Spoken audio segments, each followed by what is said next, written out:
रोज रोज मेरी आलू की सादी सब्जी और रोटी क्यों खाती है? क्यों मिलके खाते हैं? तो खा यार, मैंने तो परसों ही खाए थे। मैं तो तेरा ही टिफिन खाऊंगी। ये कहानी है इन्हीं दो सहेलियों की, गरिमा और अंकिता। गरिमा गरीब घर से थी और उसके पिता मजदूरी किया करते थे, जबकि अंकिता एक अमीर सेठ की बेटी थी जो कि एक फैक्ट्री के मालिक थे। अंकिता जानबूझकर रोज गरिमा के टिफिन से ही खाना खाती थी और उसे अपना टिफिन दे देती थी ताकि गरिमा भी अच्छा खाना खा सके। फिर एक दिन, अंकिता सुन, कल मैं कॉलेज नहीं आऊंगी।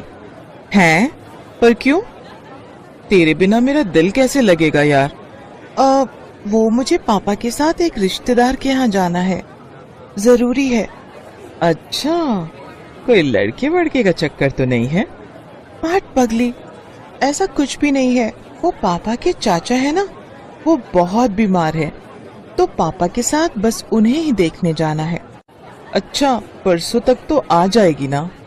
हाँ हाँ, मैं कल शाम को ही लौट आऊंगी, तो चिंता मत कर। अच्छा तो चल फिर एक काम करते हैं, मैं शाम को तेरे घर आती हूँ, साथ में गोलगप्पे खाने चलेंगे। क्या? डन, बट टाइम से आ जाना, हर बार लेट करती है तू।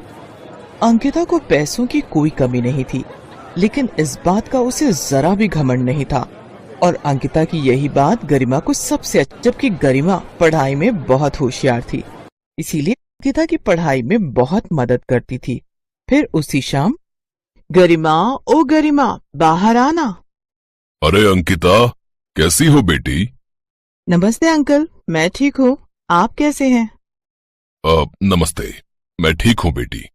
अच्छा, वो आपके चाचा जी कैसे हैं अब? बस बेटी, अंतिम सांसें गिन रहे हैं, उम्र भी तो हो गई है ना। जी अंकल, वो गरिमा। ले आ गई मैं। पापा, मैं जरा थोड़ी देर में आती हूँ।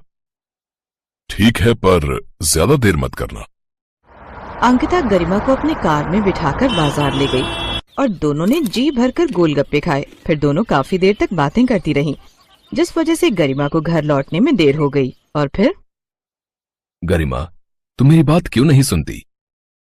पापा प्लीज, अब फिर से वही बातें मत शुरू करना आप। क्यों ना करूं?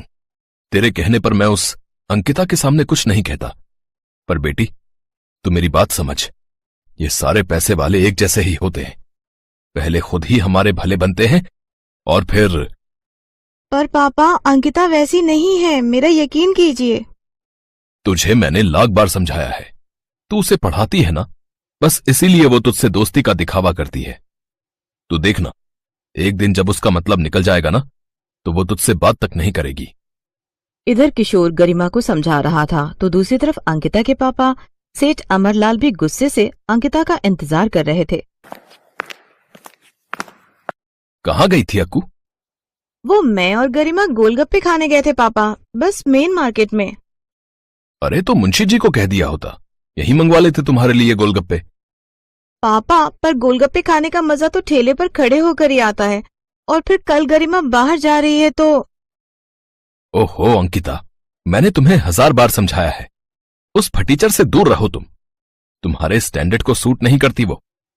पापा प्लीज, वो मेरी दोस्त है, उसके बारे में तो ऐसा मत बोला कीजिए आप। बेटी इस बात को गांठ बांध लो, अमीर और गरीब कभी दोस्त नहीं हो सकते। उसकी नजर तुम्हारे पैसों पर है, तुम उसे घुमाती फिराती, खूब खिलाती पिलाती हो, तो बस इसीलिए वो तुम्हारे साथ दोस्ती का नाटक कर रही है। देखना, एक दिन आएगा और वो कोई ना कोई बहाना बनाकर तुमसे पैसे मांगेगी। पापा, गरिमा बहुत खुददार है, ऐसी नहीं है वो।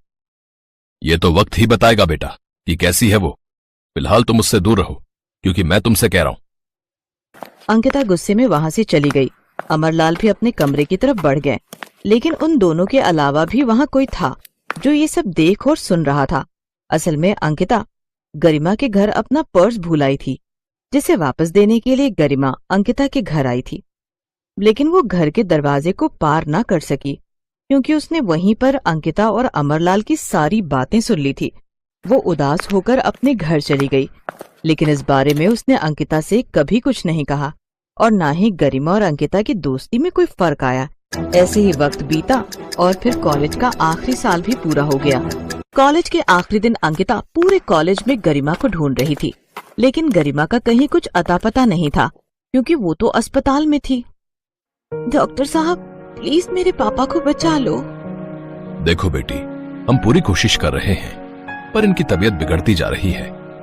आप जल्द से जल्द 2 लाख रुपए का इंतजाम करो, वरना हम इनका ऑपरेशन नहीं कर पाएंगे। नहीं नहीं, आप ऑपरेशन शुरू कीजिए, मैं पैसों का इंतजाम करती हूँ। गरिमा अपने रिश्तेदारों और पड़ोसियों से मदद मांगती है, लेकिन सभी ने हाथ खड़े कर दिए। गरिमा ने सोच लिया था कि अब वो अपना मकान गिरवी रख पैसों का इंतजाम करेगी, लेकिन तभी उसे अंकिता का ख्याल आया। ओहो, अंकिता को तो मैंने कुछ बताया ही नहीं, वो मुझे ढूंढ रही होगी। ऐसा करती हूँ, एक बार उससे मिल लेती हूँ और सारी बात बता देती हूँ। हो सकता है मकान गिरवी रखवाने में वो कुछ मदद कर सके। ये सोचकर गरिमा अंकिता के घर पहुंची तो वहाँ उसका सामना अंकिता की जगह उसके पिता अमरलाल से हुआ। हाँ बताओ, क्या बात है? अंकल जी, वो मुझे अंकिता से मिलना था।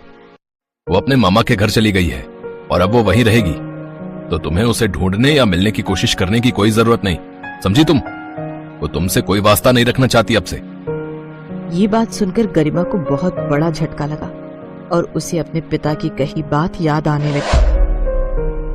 तो उसे पढ़ाती है ना, इसीलिए वो तुझसे दोस्ती का दिखावा करती है। तो देखना, एक दिन जब उसका मतलब निकल जाएगा ना, तो वो तुझसे बात भी नहीं करेगी। गरिमा को लगा कि उसके पापा सही थे। अंकिता ने उसे कभी अपना दोस्त माना ही नहीं था, इसीलिए तो वो उससे बिना कुछ कहे जब मिले ही वहाँ से चली गई। ठीक है अंकिता, तुझे लगता है कि मैं तेरी दोस्ती के लायक नहीं ना, तो अब देखना तू, मैं भी खुद को साबित करके दिखाऊंगी और उसके बाद ही तेरा चेहरा देखूंगी। गरिमा की आंखों में आग थी। उसने ठान लिया था कि अब वो कुछ बनकर ही दिखाएगी। जब उसके पापा ठीक होकर घर वापस आ गए, उसके बाद से ही उसने दिन रात एक कर दिया और पूरी लगन के साथ यूपीएससी की तैयारी में जुट गई। गरिमा ने पहले ही अटेम्प्ट में यूपीएससी क्लियर किया और कुछ ही सालों के अंदर वो एक कलेक्टर बन गई। जैन मैम। जय हिंद Manish, how are you? I am good ma'am. बताइए, आप मुझसे मिलना चाहते थे? जी हाँ जी, वो कल दौरे पर आपने मेरे टिफिन के पनीर के पराठे खाए थे।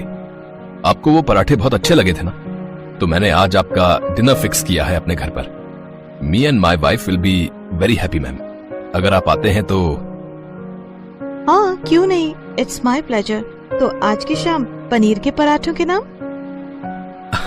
ठीक है मैम, शाम को मिलते हैं। लाल बत्ती लगी गाड़ी से गरिमा एसपी मनीष के घर पहुंची। मनीष ने उसे गेट पर रिसीव किया और फिर मनीष ने गरिमा से कहा, ma'am, meet my dear wife Ankita. पूरे 5 सालों के बाद अंकिता और गरिमा एक दूसरे के सामने खड़े थे। दोनों एक दूसरे को देखकर हैरान थे। तभी गरिमा ने मनीष से कहा, sorry Manish, I have to go, मुझे कुछ जरूरी काम याद आ गया, बहुत अर्जेंट है। मनीष कुछ कह पाता उससे पहले ही गरिमा तेज कदमों से चलते हुए अपनी गाड़ी में बैठ गई। वो गुस्से से लाल थी, तो दूसरी तरफ अंकिता वहीं दरवाजे पर खड़ी खड़ी रोने लगी। इस बात को कई दिन बीत गए। फिर एक दिन जब किसी जगह दंगे की स्थिति पैदा हो गई थी, तो मनीष वहाँ सिचुएशन को कंट्रोल करने में लगा था। लेकिन तभी एक दंगाई ने मनीष पर एक हथियार से हमला कर दिया। मनीष को फौरन अस्पताल में भर्ती कराया गया और इत्तेफाक ये था कि वो अस्पताल उसी ठीक इलाके में था जहाँ कभी गरिमा और अंकिता रहा करते थे।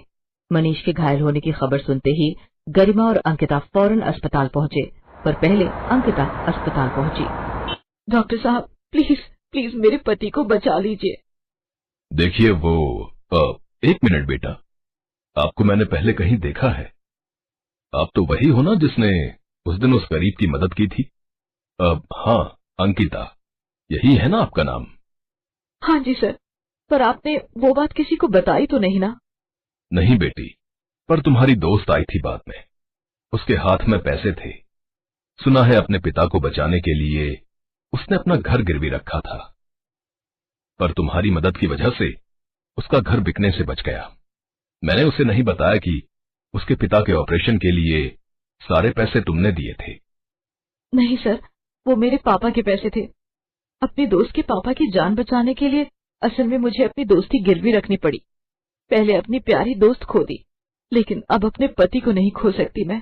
प्लीज डॉक्टर साहब, मेरे पति को कुछ नहीं होना चाहिए, वरना मैं नहीं जी पाऊंगी। ये कहकर अंकिता रोने लगी। लेकिन तभी उसके कंधे पर किसी ने हाथ रखा। अंकिता ने पलटकर देखा तो वो गरिमा थी। तेरे साथ भगवान कभी कुछ गलत नहीं कर सकता, क्योंकि हमेशा तू ही सही थी मेरी बहन। गरिमा की बात सुनकर अंकिता फौरन उसके गले लग गई और उन दोनों को देखकर मनीष भी मुस्कुरा दिया, जिसे डॉक्टर साहब ने पहले ही खतरे से बाहर बताया था। पारू बेटा, मैंने सब्जी बना दी है, बस तू रोटी बना लेना, ये बर्तन हो जाएं तो। ठीक है माँ। अब आप ऐसा करो, दीदी को जगा दो, उन्हें कॉलेज जाने के लिए देर हो जाएगी वरना। क्या ये महारानी अब तक सो रही है? हे भगवान, क्या होगा इस लड़की का।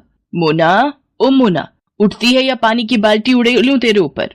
ओफो माँ, उठ तो रही हूँ, क्यों हल्ला मचा रही हो? क्योंकि बिना हल्ला मचाए तेरी नींद टूटती कहाँ है। चल उठ जल्दी से और जाकर रोटियां बना दे। रोटियां? मैं क्यों बनाऊं? पारू कहाँ गई? वो बर्तन धो रही है। और तू क्यों नहीं बना सकती रोटियां? अरे कुछ तो शर्म कर लड़की, वो तेरी छोटी बहन है, फिर भी तुझसे कहीं ज्यादा काम करती है, क्योंकि वो सिर्फ यही कर सकती है और सारी जिंदगी यही करती रहेगी। घर के कामों के अलावा उसे और आता ही क्या है? माँ, साफ सीधी सी बात है, मुझे ये घर के फालतू कामों में कोई इंटरेस्ट नहीं है। अब मुझे कॉलेज के लिए देर हो रही है, पारू को बोलो मेरा नाश्ता पैक कर देगी। अरे लेकिन ऐसे कैसे? तू रुक जरा। मोनिका अपनी माँ को अनसुना कर वहां से चली गई। कहने को तो मोनिका उम्र में पारुल से बड़ी थी, लेकिन आदतों के मामले में पारुल में समझदारी कहीं ज्यादा थी। इसके साथ ही वो बहुत सीधी सादी थी। दूसरी तरफ मोनिका शुरू से ही मस्त मौला थी। घूमना फिरना और मॉडर्न लाइफस्टाइल जीना उसकी पहली पसंद थी। यही वजह थी कि पारुल उसे फूटी आंख नहीं सुहाती थी। अरे ये क्या पहन रखा है तूने? ऐसे कॉलेज जाएगी, वो भी मेरे साथ? क्यों दीदी, इसमें क्या बुराई है? इतना अच्छा सूट तो है, बल्कि आप अपने कपड़े बदल लो तो ज्यादा बेहतर है। माँ ने देख लिया तो बहुत गुस्सा करेंगी। चुप रह तू, तुझे क्या पता आजकल के फैशन का। तू ऐसा कर, अकेली कॉलेज चली जा, मैं अपनी दोस्तों के साथ जाऊंगी। मोनिका के ऐसे बर्ताव से पारुल को बहुत दुख होता था, लेकिन फिर भी वो उससे कुछ नहीं कहती थी। दरअसल दोनों बहनों ने अपने पिता को बचपन में ही खो दिया था। तब से इनकी माँ सरला ही सब कुछ संभाल रही थी।